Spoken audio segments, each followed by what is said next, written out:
오늘은 그래서 조사심판의 복음이라는 제목으로 함께 말씀 나누고자 합니다. 조사심판 하면 혹시 어떤 기분이 들으시나요? 조사심판 하면은 좀 되게 밝고 되게 화창하고 막 무서워. 너무 신나고 약간 이런 느낌이 드시나요? 아니면은 조금 무겁고 조금 좀 멀리 하고 싶고 좀 부정적인 좀 이렇게 그런 느낌이 드시나요? 몇 분들이 좀 말씀을 해주셨는데 행복한 느낌 드세요? 아멘. 지금 설교 그만이 될 것 같아요. 맞습니다. 이 조사심판에는 복음이 담겨 있습니다. 조사심판은 십자가를 가장 높일 수 있는 복음입니다. 그런데 많은 우리 재림 교인들이 이 조사심판을 무서워해요. 그리고 두려워합니다. 그리고 실례로 우리가 잘 알고 있는 많은 분들이 이 조사심판 기별 때문에 교회를 떠나신 안타까운 일들도 있었습니다. 그런데 그럼 이 조사심판이 뭔지, 그럼 우리 조사심판을 어떻게 좀 다뤄야 되는지, 왜 조사심판이 정말 십자가를 가장 높일 수 있는 복음이자 현대의 이 종말의 시대를 살아가는 우리가 반드시 전해야 될 기별인지를 좀 함께 살펴보고 공부를 좀 해보겠습니다. 이 복음은 이 심판의 기별인데 이것은 복음이 됩니다. 우리가 이제 어제 그걸 좀 배웠어요. 어떻게 심판의 기별이 복음이 되느냐. 어제 우리가 세천사의 기별 했는데요. 세천사의 기별, 첫째 천사의 기별에 보면 이렇게 기록되어 있죠. 또 보니 다른 천사가 공중에 날아가는데 땅에 거주하는 자들 곧 모든 민족과 종족과 방언과 백성이 전할 영원한 복음을 가졌다라 하면서 이 천사가 영원한 복음을 가지고 날고 있음을 얘기합니다. 그런데 그 복음의 내용이 7절에 기록되어 있죠. 뭐예요? 결국 뭐예요? 그 심판의 시간이 이르렀다는 것입니다. 복음이 뭔데요? 좋은 소식이 아니 좋은 소식, 복된 소식. 그런데 복된 소식을 가지고 있는 그 천사의 기별이 뭐예요? 심판이 이르렀다는 것입니다. 심판의 기별이 복음이 된다는 것이죠. 자, 그럼 왜 어떻게 이 심판의 기별이 복음이 되는가? 성경에는 이 두 가지 심판이 좀 기록이 되어 있습니다. 첫 번째는 역사적 심판입니다. 우리가 알고 있던 대로 아담과 하와가 선악을 알게 하는 나무 열매를 먹었어요. 그들이 그러면 심판을 받았습니까? 어떻게 받았죠? 에덴 동산에서 쫓겨났어요. 가인이 아벨을 죽였습니다. 가인 심판 받았나요? 네. 그 가족들을 떠나서 유리방황하는 자가 됩니다. 그리고 또 바벨탑 심판 받았나요? 네. 어느 혼자 빼지고 그들이 뿔뿔이 흩어지게 되었죠. 우리가 잘 알고 있는 홍수도 마찬가지입니다. 그 죄를 지었던 죄가 관여했던 그 세상에 심판으로 홍수가 내렸죠. 이것을 우리가 역사적 심판이라고 얘기합니다. 두 번째 심판은 우주적 최후 심판입니다. 이게 뭔지 아시겠죠? 네. 이 마지막 하나님께서 이 땅에 죄를 온 우주의 죄를 도말하시는 그 심판을 얘기합니다. 이 최후 심판에는 세 가지의 국면이 있습니다. 이 심판을 계시록을 보시면 여러 가지 심판들이 심판이라는 이 단어 계속 나오는데 이 심판을 좀 따로 생각하시는 분들이 있습니다. 그래서 심판이 여러 번 걸쳐서 나온다 생각하시는 분들인데 그렇진 않고 이 심판은 모두 다 그 최후 심판에 속해 있습니다. 그 최후 심판의 여러 그 장면들을 얘기하고 있는 것입니다. 이 최후 심판의 세 가지 장면들, 국면들을 이렇게 얘기합니다. 재림 전 심판, 우리가 알고 있는 조사 심판이죠. 두 번째는 재림 후 천년기 심판. 이제 주께 재림하시면은 악인들 다시 잠자고 의인들은 하늘에 가서 그 천년기를 보낸다 그랬죠.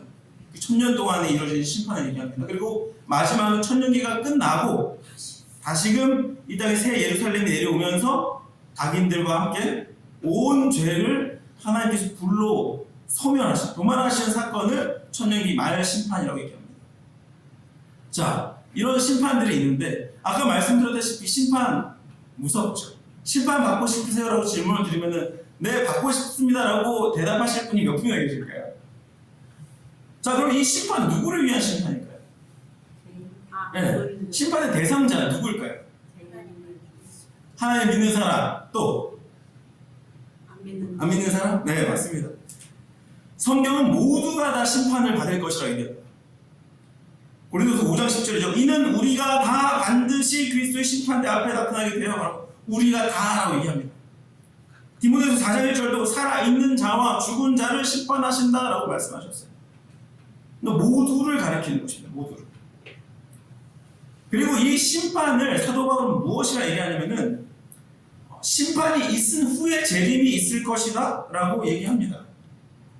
한번 죽는 것은 사람에게 정해진 것이요 그 후에는 심판이 있으리니 이와 같이 그리스도도 많은 사람의 죄를 담당하시려고 단번에 들이신 바 되셨고 두 번에 이르게 하기 위하여 죄와 상관없이 자기를 바라는 자들에게 두 번째 나타나시리라.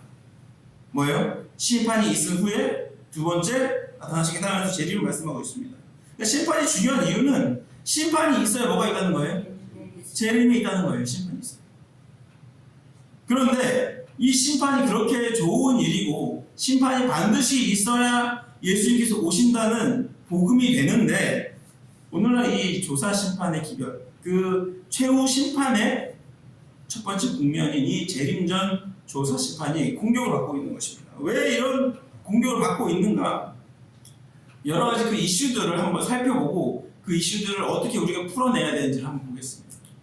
자, 첫 번째 이슈입니다. 조사 심판은 사형을 선고받은 죄인을 재심하여 사형 선고를 풀어주는 심판, 그래서 성도의 그 원한을 풀어주는 심판이다라고 알고 있습니다. 많은 분들이.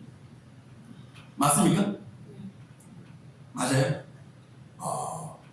그러면은 아까 제가 말씀드렸죠. 심판에는 그 여러 가지 심판이 기록되어 있지만 그 심판은 모두 다 하나의 심판이다라고 말씀을 드렸어요. 그러면은 재심, 뭐 3심 이런 게 없어요. 그러니까 예를 들어서 만약에 이 말이 맞다면은 이중구원이 됩니다. 왜요? 십자가에서 하나님이 우리를 이미 구원하셨어요? 안 하셨어요? 하셨어요. 우리 이미 구원을 받았어요. 그런데 다시 조사 심판으로 우리를 또 구원하신다고 하면은 이게 십자가가 완전하지 않다라고 얘기를 하거나 이중구원이라는 이상한 기별을 우리가 믿어야 되는 것이죠. 자, 그러니까 이것이 십자가 구원을 훼손하는 내용이기 때문에 이것은 잘못되었다는 것입니다. 자, 그럼 조사 심판은 누구를 위한 것인가? 정확히 말하면은 아까 이제 우리 이 조사 심판 얘기하면서 우리가 의인을 심리하고 조사한다라고 얘기했는데 사단이 지금 공격하는 거예요. 이 심판. 왜냐면 누가 고소를 해야 되잖아요. 심판은. 재판 누가 고소를 해야 되니까 누가 고소하냐? 사단이 고소하는데 사단이 누구를 고소하느냐? 의인을 고소하는데 타겟은 공격을 하고자 하는 대상은 의인이 아니에요. 누구냐? 바로 하나님이세요. 이미 십자가에서 의인들을 위해서 예수님께서 죄를 다 지시고 돌아가셨어요. 그죠?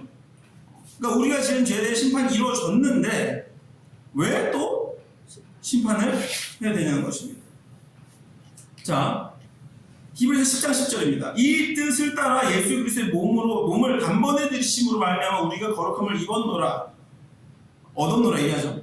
반만 얻었다는 얘기? 아니 완전히 얻었다라고 얘기하고 있어요.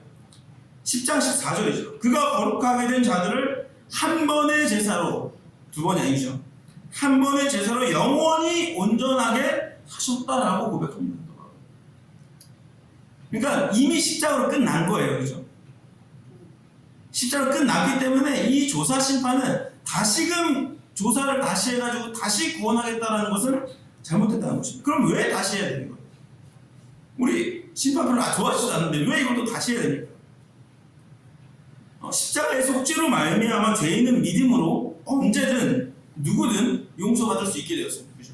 왜요? 예수님께서 십자가에서 우리의 앞으로 지을 죄까지도 다 짊어지고 사셨기 때문입니다. 그래서 누구든지 언제든지 용서받고 죄사함을 이 속죄를 경험할 수 있는데 십자가의 계속적 희생으로서 죄인을 용서하시는 그 하나님의 놀라운 자비가 과연 공정한지 의로운지 공의로운지가 우주 앞에서 객관적으로 평가되고 확인되고 옹호되는 이런 일들이 필요하다는 것입니다. 왜냐하면 사람이 아까 말씀드렸던 대로 누구를요? 하나님, 예수님을 송사하기 때문인 것입니다. 시대소망 726조, 762조, 763조입니다. 사탄은 또 다른 속임수를 내놓을 것이었다. 그는 하나님의 자비가 그분의 공의를 파괴시켰고 그리스도의 죽음이 하나님의 율법을 폐기시켰다고 선언했다. 그러나 만일 율법을 변경시키거나 폐기시킬 수 있었다면 그리스도께서 죽으실 필요가 없었다. 그리고 율법을 폐기할 수 있다면 범죄는 영원히 계속될 것이며 이 세상은 사단의 지배하에 있게 될 것이었다. 율법은 결코 변함이 없으며 인류는 이 교훈을 순종함으로써만 우리 구원을 받을 수 있기 때문에 예수께서 십자가를 달리셨던 것이다. 그러나 그리스도께서 율법을 확립하신 바로 그 방법을 사탄은 율법을 파괴한 행위라고 주장했다. 그러므로 이 문제를 놓고 그리스도와 사탄 사이에 대쟁투의 마지막 싸움이 벌어질 것이다. 뭐 한다고요? 사탄이 누구한테 하기 때문에? 하나님께 소송을 걸기 때문에. 하나님의 자비가, 그 십자가에 나타난 하나님의 자비가 하나님의 공의를 파괴했다라는 것입니다. 왜요? 우리가 이제 생각하는 거 있잖아요. 우리 구원을 받았어요. 십자가의 그 은혜로 구원을 받았는데 우리가 그 다음에 죄를 지어요, 안 지어요? 지어요. 사단이 계속 그러는 것입니다. 또 죄 짓지 않냐고. 예수님 믿는다고 하면 또 죄 짓고 있지 않냐고. 그러니까 뭐예요? 그 자비가 받을 자격이 없는 자들에게 주어졌다라고 하나님을 송사하는 것입니다. 그래서 뭐예요? 하나님 자신이 그 율법을 인간을 너무 사랑한 나머지 인간을 사랑하셔서 자비를 베푸심으로 그 율법을 파괴했다라고 얘기하는 것입니다. 뭐예요? 하나님의 율법이 잘못됐다라는 거예요. 그래서 하나님 지금 어디에 계시는 거냐면 우리와 함께 예수님 우리와 함께 송사하고 계십니다. 두 번 구원하는 게 아닙니다. 우리의 구원은 언제 끝났다는 거예요? 그러면 십자가에서 끝났다는 거예요. 이거를 자꾸 계속 사단이 끄집어내가지고 자꾸 공격하니까 하나님께서 뭐 하시는 거예요? 예수님께서 같이 이것을 대변하시는 것입니다. 자, 두 번째 이슈입니다. 조사 심판의 심판정은 삼엄하고 엄숙한 분위기입니다. 우리 다 그렇게 생각하잖아요. 그죠? 심판이라는 얘기 들었을 때 좋은 느낌이 안 듭니다. 혹시 지금 재판을 받고 싶다, 이게 세상에 재판을 좀 받아서 재판장에 가고 싶다 하시는 분 있어요? 제가 그 참여 재판 같은데 좀 가본 적이 있거든요. 그 재판장에 가도 되게 무서워요. 저는 심판을 받는 뭐 소송을 받는 사람이 아니잖아요. 굉장히 무섭습니다. 분위기가 아주 굉장히 함부로 못할 것 같은 자리예요. 우리가 이거를 어떻게 받아들이느냐 보겠습니다. 이 그림 보신 적 있으세요? 우리가 잘 알고 있는 그림이죠. 이게 뭐예요? 조산 심판을 나타낸 그림입니다. 분위기가 어때 보이세요? 지금 남자가 누구 앞에 있어요? 율법 앞에 있어요. 그리고 그 뒤에서 천사들은 그 영혼과 눈도 안 마주치고 뭐 보고 있어요? 뭐 보고 있어요? 네. 이 뭐예요? 기록책, 이 죄책 이런 걸 보고 있는 거예요. 막. 저기 보면 저 남자 영혼이 고개를 빳빳하게 들고 있습니까? 아니면은 고개를 어떻게 하고 있어요? 좀 살짝 떨고 있죠. 이런 느낌이에요, 지금. 우리도 이런 느낌으로 조사 심판을 생각하고 있는 것입니다. 조사 심판 그 정의에 가고 싶으세요? 안 가고 싶은 거죠. 자, 그럼 한번 보겠습니다. 히브리서 4장 14절에서 16절입니다. 그러므로 우리에게 큰 대제사장이 계시니 이미 처음부터 기분이 뭐예요? 좋아요, 안 좋아요? 우리 누가 있다는 거예요? 예수님이 계시는데 그분이 뭐 하신다고요? 대제사장이라고. 대제사장이 뭐 하는데요? 이스라엘 백성들의 죄를 하나님 앞에 대신 가져가고 그 죄를 위해서 중보하는 일을 하잖아요. 그죠? 큰 대제사장이신 예수님이 계시니 승천하시니 곧 하나님의 아들 예수시라. 우리가 믿는 도리를 굳게 잡을지어다. 우리에게 있는 대제사장은 우리의 연약함을 동정하지 못하실 이가 아니요 모든 일에 우리가 똑같이 시험을 받으시기로되 죄는 없으시니라. 그러므로 우리는 긍휼하심을 받고 때를 따라 돕는 은혜를 얻기 위하여 은혜의 보좌 앞에 담대히 나아갈 것입니다. 어디에 나아가야 된다고요? 은혜의 보좌. 은혜의 보좌가 어딘데요? 여기가 조사 심판정이에요. 왜요? 심판하시는 재판장이 누구신데요? 하나님이시는 재판장이. 그럼 우리가 히브리서 4장 읽었을 때 우리를 변호하시는 변호인은 누구예요? 예수님. 하나님이 계시는 장소예요. 그 조사 심판정은 뭐예요? 두렵고 떨리는 곳이 아니고 뭐예요? 은혜의 보좌라는 것입니다. 그래서 사도 바울은 어떻게 나가라냐면 담대히 나가라고 했어요. 자, 이 담대히라는 단어가 헬라어 파레시아라는 단어입니다. 근데 이 파레시아 뜻이 뭐냐면은 시민권을 가진 거예요. 이 사도 바울이 로마 시민권을 가지고 있었죠.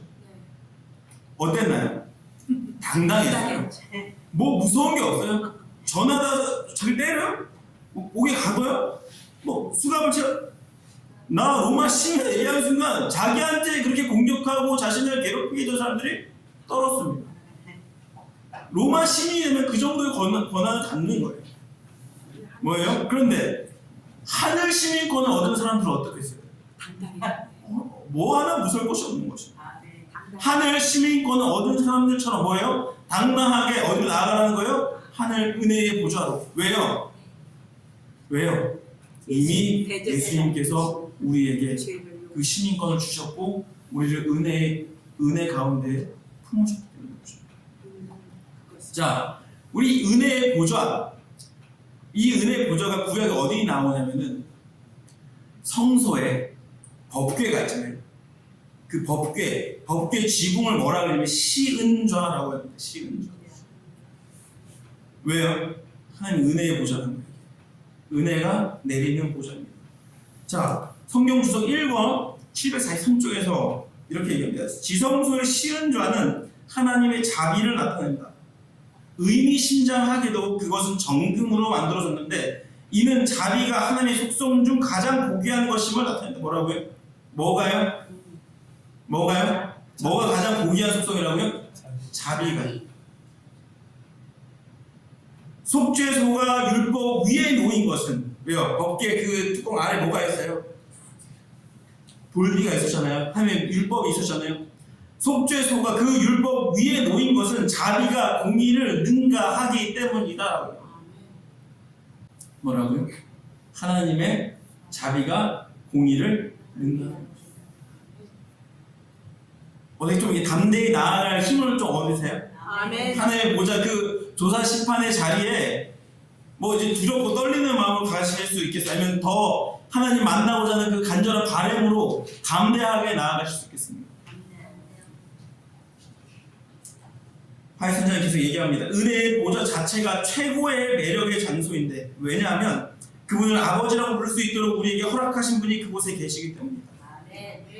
아버지께서는 그 피로 우리의 속전을 치르신 그리스도로 인해서 그리스도의 친구된 우리들을 하나님의 친구로 영접하고 환영함으로 당신의 무한하신 사랑을 나타내신다. 하나님의 자녀가 은혜의 보좌 앞에 나아가자마자 그는 위대한 변호사의 고객이 된다. 용서를 위한 그의 참회와 호소의 첫마디가 바해질 때에 그리스도께서는 그의 말을 받아들여서 자신의 것으로 삼으시고 그 간구를 마치 자신의 요구인 양 아버지께 드린다.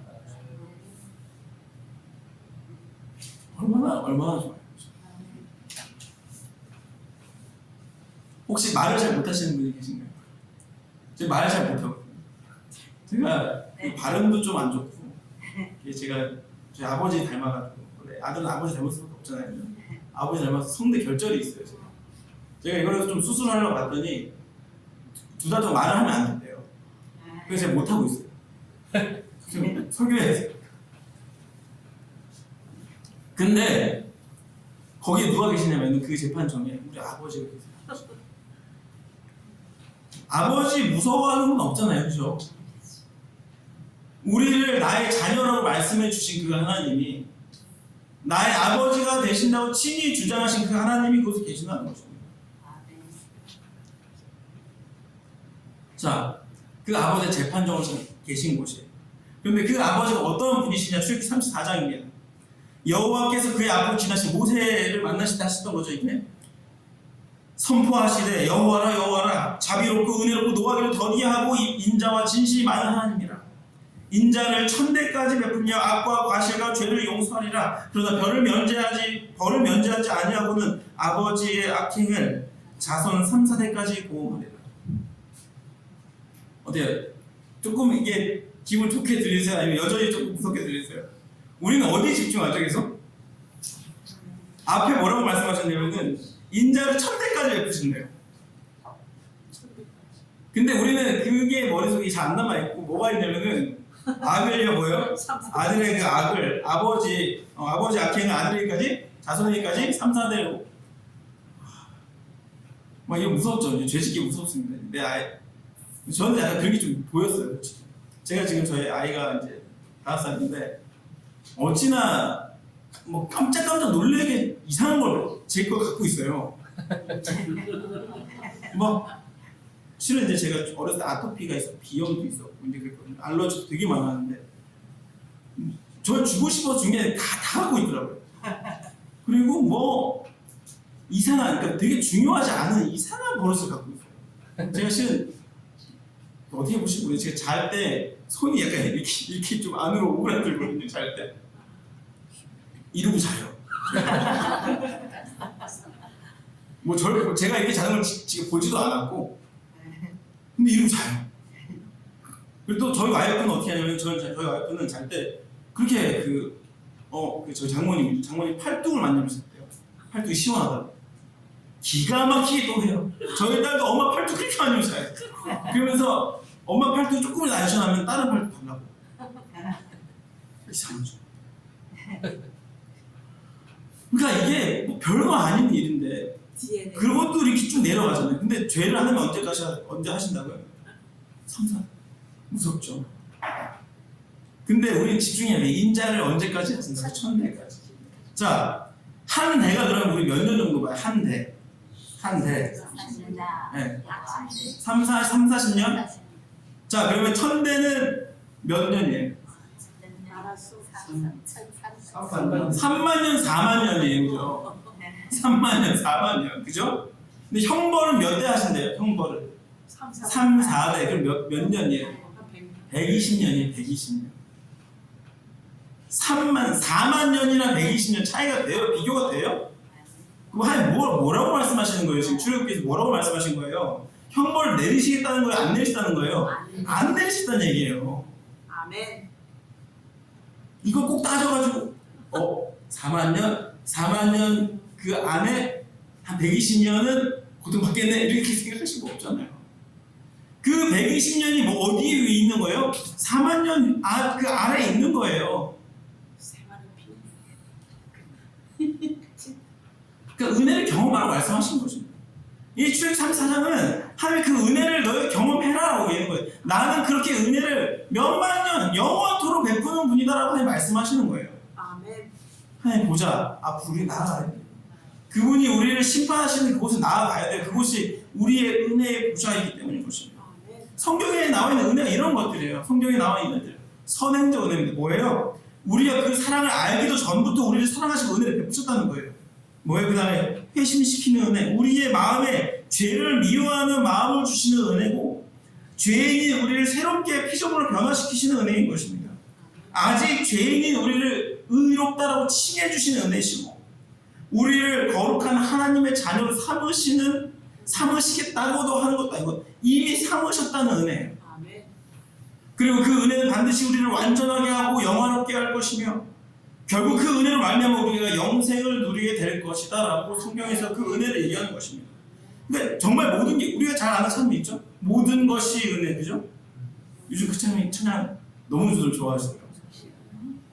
모든 것이 은혜. 말 그대로 그 찬양 부르실 때 힘차게 막 온 에너지를 진심을 담아서 부르세요. 그 찬양이 진짜 진리예요. 모든 것이 은혜인 것입니다.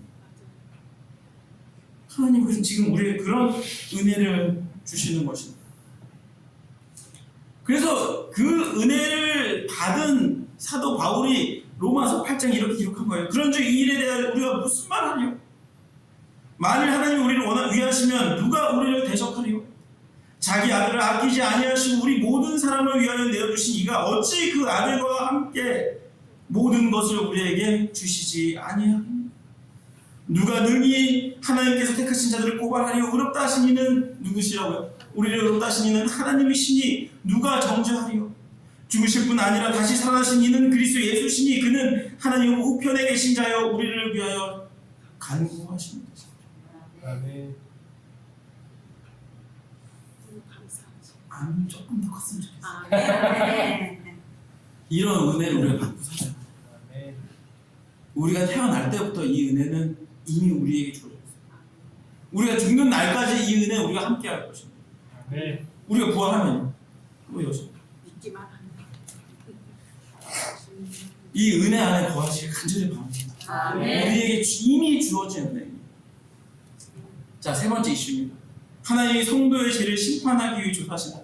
이미 말이 안 돼요. 우리가 지금 뭘 경험했어요? 지금 은혜를 경험했잖아요. 그러니까 이 조사 심판이 하나님께서 성도의 죄를 다시 심판하시기 위해서 하는 심판이 아니다라는 것을 이미 감으로 아시겠죠, 그렇죠?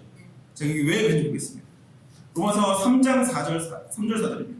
어떤 자들이 믿지 아니하였으면 어찌하리요? 그 믿지 아니함이 하나님의 미쁘심을 신실하심이죠. 미쁘심은 믿음직한 하나님 그 미쁘심을 패하겠느냐? 그럴 수 뭐하다고요? 그럴 수 없느니라. 사람은 다 거짓되되 오직 하나님은 참되시다 할지어다. 기록된 바 주께서 주의 말씀에 의롭다 함을 얻으시고 판단 받으실 때에 이기려 하심이라 하는 것 같아요. 자, 여기에 지금 굉장히 이슈가 나와 있어요. 첫 번째 이슈 뭐예요? 3절에서 얘기하고 있죠. 뭐예요? 어떤 자들이 믿지 아니했으면 그 하나님의 그 신실하심을 피할 수 있냐는 것이죠. 이게 쉽게 말해 뭐냐면 죄인을 하나님께서 의롭다 하실 수 있냐는 거예요. 의롭다 하실 수 있어요? 네, 있습니다. 자, 그럼 두 번째 대쟁투 이슈. 아까 우리 잠깐 봤던 내용이에요.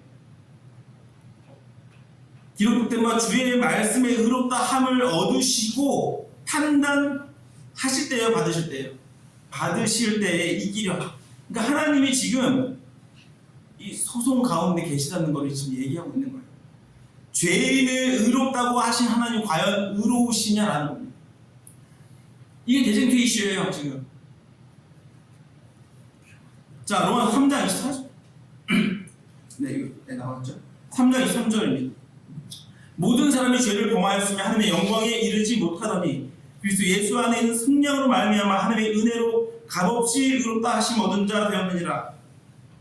이 예수를 하나님이 그의 피로써 믿음으로 말미암아 화목제물로 세우셨으니 이는 하나님께서 길이 참으시는 중에 전에 지은 자를 간구하심으로 자기의 의로우심을 나타내려 하심이니 곧 이때 자기의 의로우심을 나타내사 자기도 의로우시며 또한 예수 믿는 자를 의롭다 하십니다. 이 말씀을 읽으면 머리가 좀 아파요. 계속 반복되거든요. 의롭다 계속 반복되기 때문에 이게 뭔 말인지 약간 이게 안 들어올 수 있습니다. 이 뭘 얘기하고 있는 거냐면 예수님께서 자기를 믿는 자들을 의롭다 하셨다는 거예요. 그 하시기 위해서 뭐 하셨다는 거예요? 십자가를 지셨다는 것입니다. 그러니까 죄인을 의롭다고 칭해 주셨다라고 얘기하는 거예요. 두 번째가 뭐냐면은 자기의 의로우심을 나타내사라고 얘기하면서 자기도 의로우시며 또한 예수 믿는 자를 의롭다 하려 하심이라 얘기하면서 내가 그 죄인들을 자비로서 내가 용서하고 그들을 구원한 것이 뭐예요? 내가 의롭다라고 얘기하는 거죠. 그러니까 하나님께서 지금 죄인들도 의롭다 말씀하시고 그 죄인들을 구원하고 의롭다고 말하신 자기 자신도 의롭다라고 선언하시는 거예요. 그러니까 조사심판은 하나님이 과연 의로우신가를 위해 필요한 것입니다. 이미 우리는 뭐예요? 십자가로 말미암아 의로워졌어요. 우리 계속 얘기하는 거잖아요. 믿음으로 말미암아 칭은 뭐예요? 우리가 예수님의 그 십자가를 믿기만 하면은 하나님께 뭘 하신다고요? 의롭다고 말씀해 주신다고요. 끝났어요. 그러면 그러니까 이 조사심판은 우리를 송사하는 것처럼 보시면 결국 그 우리가 타겟이 아니고 누군가 타겟이라고요? 하나님이 타겟입니다. 우리는 쓰러집니다. 근데 우리가 쓰러진 것이 중요하지 않아요.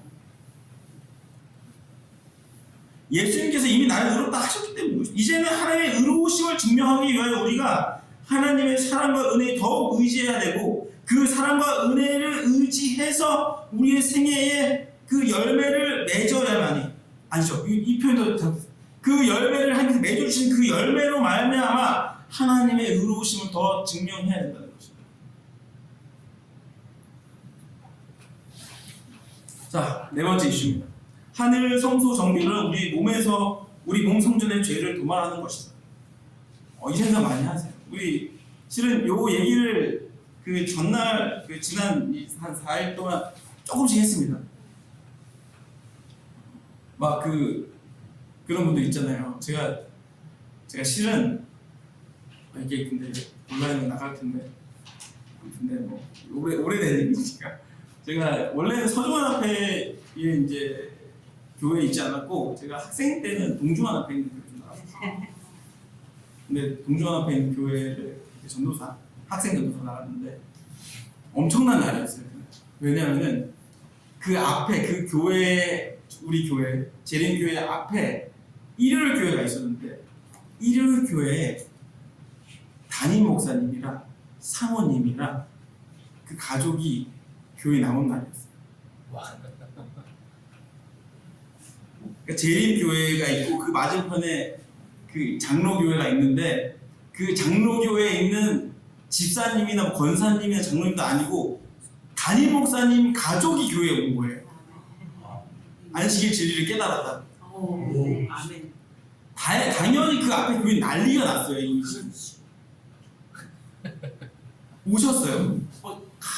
모두가 너무 행복해하고 그 담임 목사님 말씀 너무 은혜롭고 너무 좋았어요. 그리고 점심시간이 됐어요. 점심시간이 돼서 이제 그분들은 이제 손님이시니까 이제 좀 한 곳에 이제 먼저 오셔가지고 식사를 하고 계셨는데 갑자기 야! 하는 소리 들리는 거예요. 그러니까 그 원래 그 교회 재림교회 그 장로님 한 분이 교회에 점심 식사에 고춧가루가 들어간 반찬이 나왔다고 노발대발을 하시는 거예요. 어떻게 해요? 그 요리한 집사님을 막 삿대질을 해가면서 당신 구원 받을 거냐고 제정신이냐고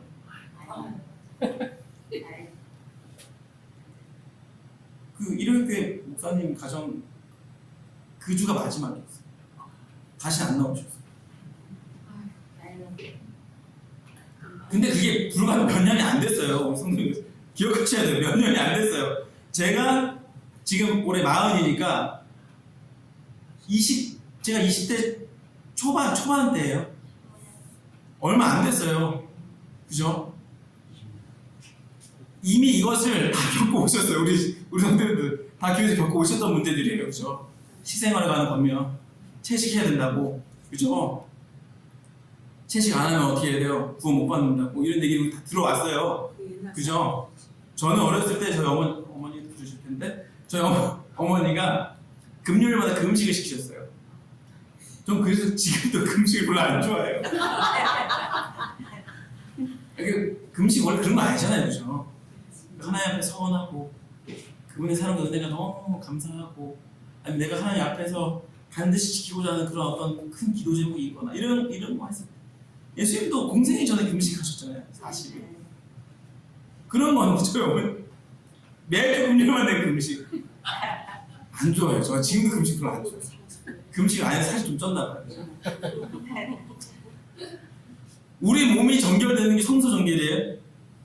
그렇게 생각하세요? 조금 생각 바꾸셔야 돼요.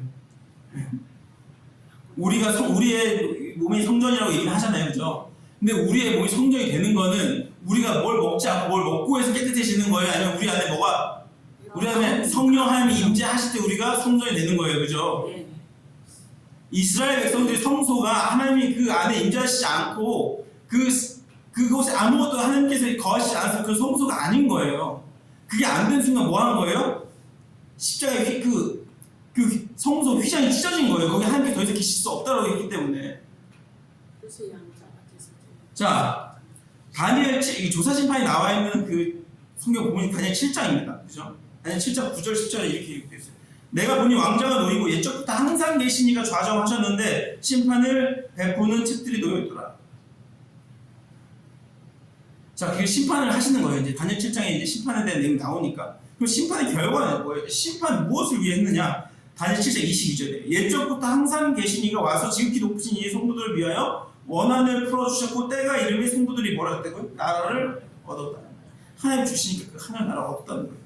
그러니까 이거는 성도를 위하여 심판하시는 거예요. 성도들이 나라를 얻기 위한 심판인 것입니다. 성도들을 지지하고 옹호하시기 위한 심판이지, 성도들의 죄를 다 끄집어내가지고 너 이런 죄 졌지, 이런 죄 졌지, 너 고기 먹었지, 너 채식 안 했지, 너 고춧가루, 이걸로 우리를 판단하고 정죄하시는 게 아니고 우리를 옹호하시기 위하여 심판을 베풀고 계시다는 것입니다. 이 얘기는 제가 천년기 할 때 조금 다시 설명해 줄게요. 자, 그럼 성소 정결이 뭐예요? 성소 정결이. 우리 성소 정결하면 다니엘 8장 14절 떠오르죠. 그가 내게 이르되 2300주야까지 그때 성소 정결이 되시라. 우리는 여기서 뭘 집중하냐? 2300주야에 집중해요. 2300주야. 뭐요? 2300주 언제 끝났어요? 1844년 끝나가지고 그때 지성소로 공격하시고, 이거 우리는 너무 많이 알아요. 자, 그럼 성소 정결하게 되는 건 뭐예요? 예수님 넘어가셨던 성소 정결이 된 거예요? 자, 성소가 정결해야 된다는 것은 원어로 봤을 때 그 니츠다크라고 합니다. 그 정결해야 된다는 것이. 근데 이게 뭐냐면 의롭게 된다는 거예요. 성소가 의로워집니다. 자, 그럼 성소 우리 뭔지 봐야 돼요. 성소가 뭔지. 자, 이스라엘 백성이 한 명이 죄를 지었어요. 그럼 죄 지면 그 사람이 어떻게 해요? 양자와 제사 지내는 거죠. 양을 데리고 와요. 양 데리고 와서 이제 양 머리 안수하고, 양 이제 하면은 그 양 이렇게 목 탁, 그걸 어떻게 해요? 그거 해가지고 피는 누가 가져가요? 제사장이 가져가지고 피를 어디다 뿌려요? 번제단에 바르고 어디 휘장이 뿌려요. 그러니까 휘장이 1년이 지나면 피가 그냥 아주 완전 피가 절어 있어요. 그냥 그 휘장이. 그래서 대소세이지를 뭐하냐면 그 휘장 이제 찌들었어. 네, 다시 하는 거예요. 새로운 휘장으로. 자, 그러니까 우리의 죄가 양한테 전가된 거예요. 양한테서 멈췄어요. 성소로 옮겨갔어요. 성소로, 우리의 죄가 성소로 전가된 거예요. 그리고 그 성소가 정결하게 돼요. 뭐예요? 근데 성소가 하나님이에요. 성소가 하나님. 이 성소가 정결해진다는 거예요. 히브리서 10장 19절입니다.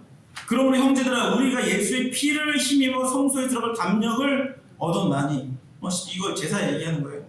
그 길은 우리를 위하여 휘장 가운데로 열어놓으신 새롭고 산 길이요. 휘장은 곧 누구의 입체예요? 입체.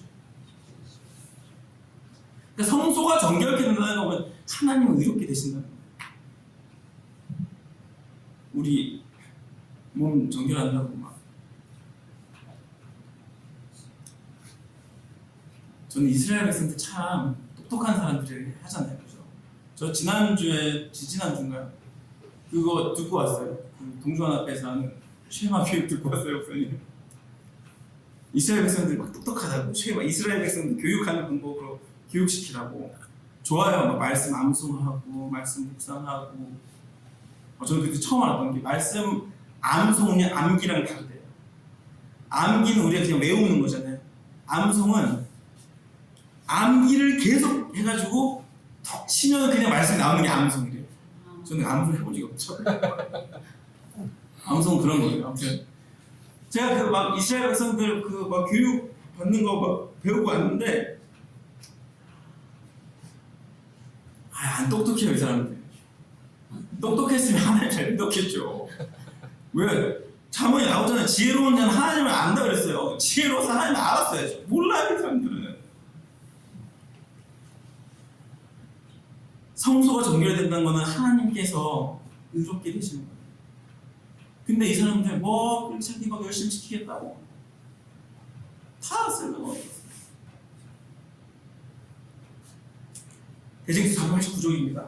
하늘 성소에서 사람을 위하여 진행되는 그리스도의 중보 사업은 구원의 계획에 있어서 십자가 상에서의 그분의 죽음과 마찬가지로 기묘하다는데, 요거를 요 책 쓰신 우리 홍경 목사님은 필수적이다라고 말씀하셨어요. 번역 좀 되면 필수적이다라고 하는 게 훨씬 더 정확한 표현이라고. 그러니까 십자가 상에서 그분의 죽음과 마찬가지로 그리스도의 중보 사업은 우리에게 필수적이다라는 거예요.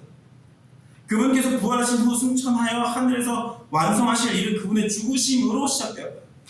우리는 믿음으로 앞서가신 예수께서 우리를 위하여 들어가신 그 휘장 안으로 들어가야 한다.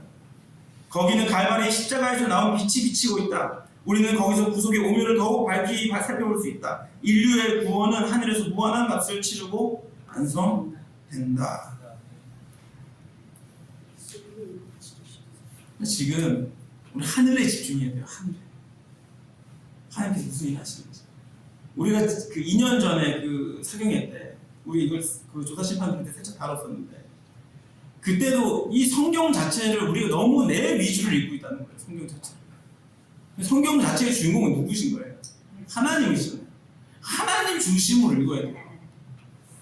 근데 너무 내 위주를 읽고, 그리고 이제 신앙을 오래 하시는 분들, 뭐 저도 이제 뭐 모태 신앙 어렸을 때 신앙했으니까 저도 이제 거의 한 40년 신앙했는데, 이게 오래 신앙하면 어떤 착각을 하냐면은 내 마음이 불편한 게 하나님도 불편하실 거라고 생각해요.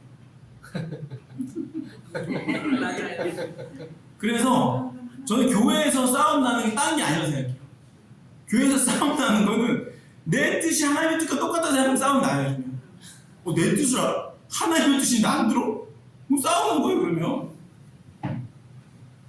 근데 하나님의 뜻, 성경에 나와요. 그분의 뜻은 내 뜻과 너무 달라요. 그분의 뜻은 훨씬 더 높아요. 저희는 높아봤자 어디예요? 높아봤자 하늘이에요. 여기. 그분은 우주에 계시는 분이에요. 차이가 너무 달라요. 그분의 생각을 우리가 따라잡을 수가 없어요.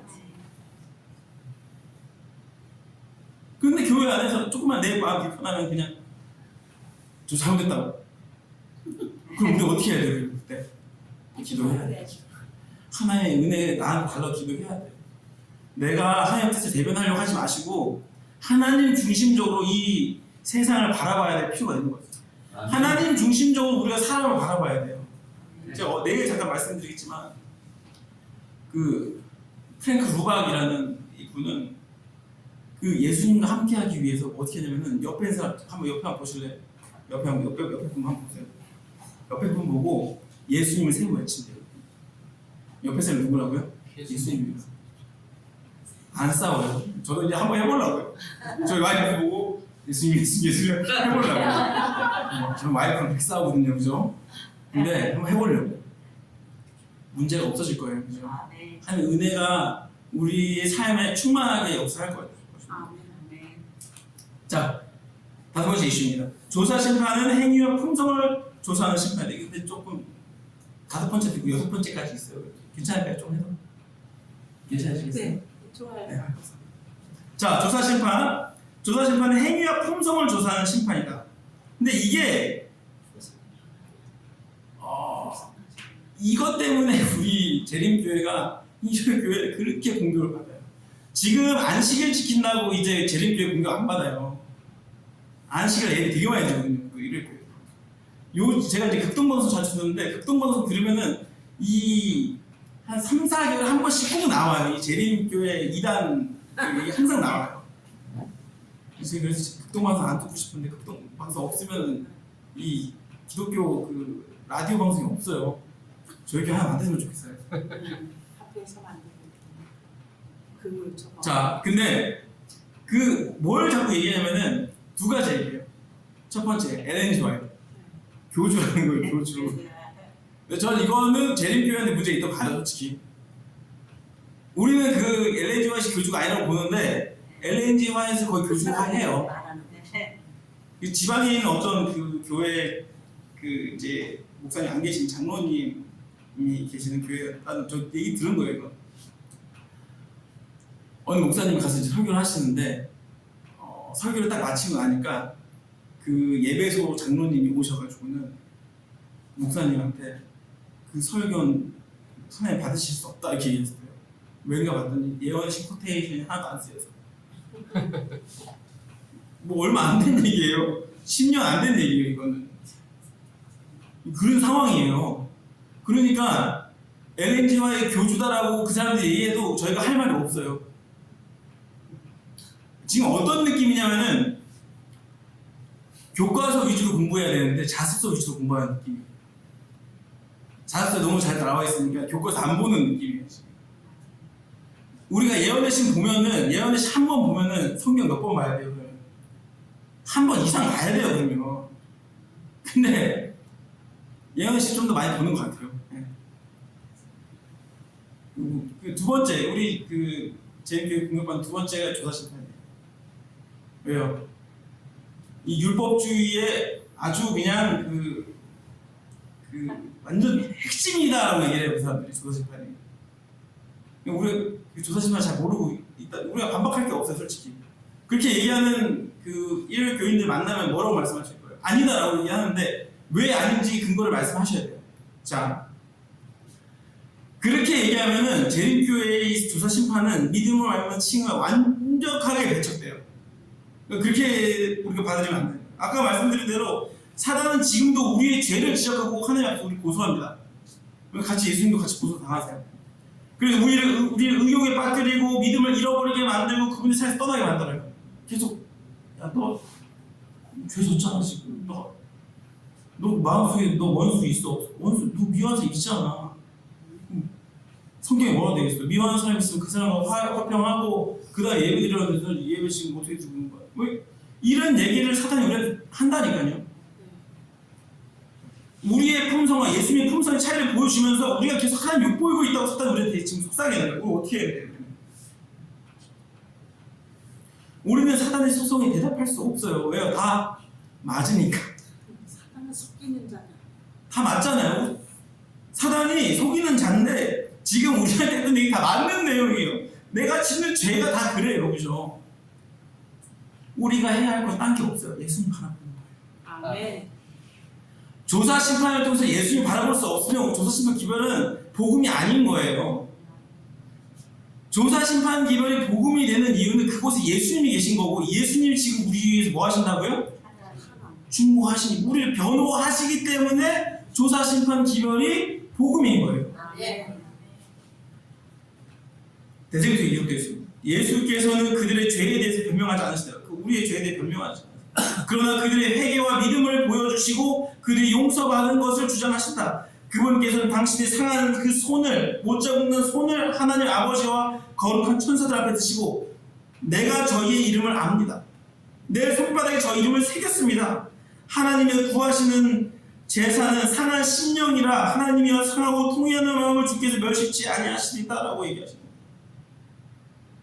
지금 뭐 하고 계신다고요? 예수님께서 중보. 우리가 지금도 오늘 죄를 지었어요. 저는 운전할 때 이렇게 죄를 짓더라고요. 성격이 아주 그냥 못됐어요 지금. 이렇게 보면 모르시겠죠? 못됐어요. 근데 운전할 때마다 그렇게 죄를 지어요. 오늘도 오면서 죄를 그렇게 지었어요. 제가 막히니까 막 입에서 죄가 막 나와요. 막 아이씨. 그 사람들 다 집에 다 가는 걸 거 아니에요, 그죠? 뭐 그러면 이 사람 집에 가는 거야, 집에 안전하게 가게 해주세요라는 기도가 나오는 게 아니고 제발 이 사람들 좀 딴 데 가게 해주세요 이런 기도가 나오는 거예요. 근데 그런 죄를 지을 때 속상. 그리고 또 뭐예요? 저 죄인입니다. 저는 의로운 게 하나도 없어요. 저는 연약합니다. 매 순간 죄를 지을 수밖에 없어요. 예수님 도와주세요. 라고 기도하는 순간 하나님 뭐 하신다고요? 사단 앞에 손 딱 펼치신다고. 내가 정의를 안다고. 제 오늘도 죄 지었는데 제가 오늘도 죄를 지었지만 그 죄를 내 이름으로 회개하고 용서를 구했기 때문에 나는 그의 이름을 알고 그는 나의 자녀가 되고 나는 그를 위해서 십자가의 구원의 능력을 행사하겠다라고 말씀하셨어요. 네. 값을 치렀다. 이게 조사 심판이에요. 조사 심판 뭐냐고 물어보면 이렇게 대답하셔야 돼요. 딴 거 없어요. 뭐? 예수 순자. 예수 십자가를 우리가 높일 수 있어야 되는. 그러니까 조사 심판은 예수의 십자가가 가장 높아지는 복음인 거예요. 네. 조사하고 심판할 수가 있는. 그리고 당신의 백성을 고소하는 자를 향하여 사단아 여호와가 너를 책망하노라. 예루살렘은 택한 여호와가 너를 책망하노라. 이는 불에서 꺼낸 그슬린 나무가 아니냐. 우리 불에서 그슬린 나무예요. 거의 탔어요. 막 아무것도 깨끗하지도 않고 이쁘지도 않고 뭐 하나 좋은 게 없는 정말 볼품없고 짤데기 없는 그 불의 그슬린 나무예요. 근데 하나님 뭐 하신다고요? 내가 이거 택했다라고 말씀하십니다. 그리스도께서는 당신의 아버지께 충성된 백성들을 티나 주름 잡힌 것이나 이런 것들이 없는 영광스러운 교회로 나타내기 위하여 당신의 의의 옷을 입히실 것이다. 네. 아멘이죠. 은혜가 있어요. 조사심판에 은혜가 있어요. 예수님께서는 우리의 행함이 아니라 그 우리의 공로는 전혀 없는 그분의 공로의 근거를 두심으로 사단을 침묵시키신 것입니다. 아멘. 히브리서 7장 20절입니다. 그러므로 자기를 힘입어 하나님께 나아가는 자들은 온전히 구원하실 수 있으니 이는 그가 항상 살아서 저희를 위하여 간구하십니다. 아멘. 아멘.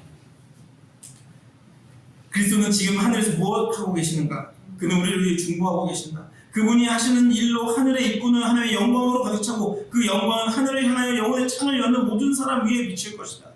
진실한 사람들의 기도와 통회하는 사람들의 기도가 하늘로 올라가고 있을 때 그리스도께서는 아버지 하나님께 제가 그들의 죄를 담당하겠습니다. 그들을 당신 앞에 죄 없는 사람으로 서게 해주십시오라고 말씀하신다. 그분이 그들에게서 죄를 취하실 때 그분은 그들의 마음을 영광스러운 진리와 사랑의 빛으로 채우십니다. 아멘. 진심으로 죄를 회개하고 믿음으로 그리스도의 피를 그들의 속죄 제물로 주장한 사람들에게는 하늘의 책에 기록된 그들의 이름 아래 용서받았다라는 말이 기록됩니다. 아멘. 아멘. 이 자리에 오신 성도님들 용서받으셨습니다. 아멘. 구원 받으셨습니다. 아멘. 기쁘세요? 아멘. 우리가 이 기쁨을 신앙해야 됩니다. 신앙할 때 기뻐야 돼요. 아멘. 근데 아까 뭐 솔직히 말씀드리면 지금 표정에 달라서 말씀드린 거예요. 처음에 너무 표정이 무서우셨어요. 표정이 약간 집에 우환이 있으신 것처럼 뭔가 약간 집에 사업이 망하고 오신 것처럼 약간 표정이 되게 무서운데 지금은 표정이 되게 좋으세요. 하나님이 우리의 이런 표정을 원하시는 거예요. 은혜가 충만, 우리의 그 사랑에 예수님의 사랑이 완전 감화된 기쁨 가득한 그 삶을 하나님께서 원하시는 것입니다. 아멘. 다 왔습니다. 마지막입니다. 지금 너무 오래 했어요. 죄송합니다. 6번째 이슈입니다. 천년기 심판은 하나님이 자신의 공의를 변호하기 위해 구원받지 못한 죄인들의 모든 죄를 우주 앞에 공개하는 사건입니다. 이건 지금 조사심판의 첫 번째 공면이었다면 이건 이제 두 번째예요. 천년기. 그죠? 예수님 재림하시고 하늘 올라갔을 때 천년기 심판. 자, 왜 천년기가 주어지는 거예요? 왜냐면 예수님 재림하시고 나셨으면은 이제 죄가 이제 그냥 없어지는 게 나아요, 빨리. 근데 천년이라는 시간을 한 두셔가지고 그 천년 이후에 죄인과 죄를 완전히 소멸하신대요. 왜 천년이 필요한 거예요? 네, 잘 못 들었습니다. 구원받지 못한 사람들이 왜 구원받지 못했다는 아, 조상. 지금 잘 책 읽으셨어요. 자, 하늘에 가는 사람들이 놀라는 세 가지 부분이 있다고 우리는 이렇게 많이 들었죠, 우스갯소리처럼. 뭐예요? 첫 번째, 하늘 딱 갔을 때 첫 번째 놀라는 거, 와, 내가 왔네. 그죠? 어디가? 10번 놀라. 내가 왔다, 놀라. 어떻게 여기 자, 두 번째, 제가 왔네. 놀라는 거예요. 제가 왔어? 못 올 것 같은데 왔네. 세 번째 뭐예요? 올 사람이야. 걔가 못 왔네. 걔가 누구예요? 가족들이에요. 사랑하는 사람. 그러니까 사랑하는 사람들의 부재를 느끼는 슬픔이 있어요. 예를 들어서 저거 이제 애 아빠가 되니까 알겠더라고요. 왜 우리 성도님들이 그 자녀 신앙이 그렇게 목을 매시는지. 하늘을 갈 때 우리 그 자녀들 못 가면은 안 가고 싶을 것 같아요, 솔직히. 저는 그 성경에 나와 있는 많은 의인들이 많은 고난을 당한 사람들인데 저는 욥이 그렇게 막 속이 상해요. 죄를 뭐 성경에 죄다 말 없으니까 죄를 안 지었는데 사단이 시험해가지고 자녀 10명 다 죽잖아요. 근데 하나님이 다시 자녀 10명 주셨어요. 그게 맞는 셈이 맞아요, 그게? 셈이 맞으려면 하나님 어떻게 하셔야 돼요? 죽은 10명 살리셔야 돼요. 부활시키셨어야 돼요. 근데 그거 안 하시고 새로 10명 주셨어요. 이 셈이 안 맞아요. 그 자녀를 마음에 묻은 거예요, 욥은. 그죠? 만약에 우리가 하늘을 갔는데 우리 자녀들, 우리 내 사랑하는 가족들이 못 왔어요. 하늘에 안 있고 싶을 거란 말이에요. 그리고 뭐 결정적으로 뭐가 떠오르면 하나님을 원망할 수도 있어요. 하나님 나도 구원하셨는데 죄도 구원하셨는데 왜 우리 가족들을 안 구원하셨냐고 얘기할 수 있는 거예요. 근데 하나님은 이런 슬픔을 우리의 마음에 영원토록 두지 않으세요. 그렇게 원하지 않으세요. 그 심판책들이 이런 거예요. 그 다니엘 7장 얘기하는 그 책들이 펼쳐져 있더라. 그 책들, 그 죄책, 그 기록책, 그 책들이 여기에 이제 필요한 거예요. 뭐냐면은 우리의 마음 아픈 그 자신의 백성들에게 답변하시기 위해서인 거예요. 이 천년기 심판도 실제로 뭐냐면은 하나님의 구원받는 백성들이 하나님을 심판하는 거예요. 지금 또 다시 심판이 끝나는 그 심판대를 하나님 세우는 거예요. 하나님, 이게 공의로운 거 맞으시냐고. 지금 내 가족들, 내 사랑하는 사람 구원 안 하시는 게 정말 공의로운 거 맞냐고 얘기하는 거예요. 근데 뭐예요? 에베소서 626쪽입니다. 기록책들이 펼쳐지자마자 예수의 눈은 악인들을 주목하신다. 그때 그들이 지금껏 범한 모든 죄를 깨닫는다. 그들은 그들의 발이 어디에서부터 순결과 성결의 길에서 벗어났는지, 그들의 교만과 반역이 그들을 얼마나 심하게 하나님의 율법을 범하게 하였는지를 깨닫게 된다. 그들을 죄에 빠지게 한 매혹적인 시험을 받은 것, 축복을 무시한 것, 하나님의 사자들을 모욕한 것, 경고를 거절한 것, 완고하고 회개하지 않은 마음으로 자비의 물결을 물리쳐버린 것, 그 모든 것들이 마치 불로 기록된 문자와 같이 나타난다. 보좌 위에 십자가. 그 십자가 앞에서 그들 할 말이 없어요. 모든 문제와 오류들이 사라지는 것입니다. 왜 그들이 하늘에 올 수 없었는지, 하나님께서 얼마나 그들에게 은혜를 베푸시고 사랑을 호소하셨는지, 얼마나 많이 그들이 그 은혜와 사랑을 무시하고 버렸는지, 그분의 공의와 사랑은 얼마나 완벽한 것이었는지를 그들이 알게 되는 것입니다. 그 천년기 동안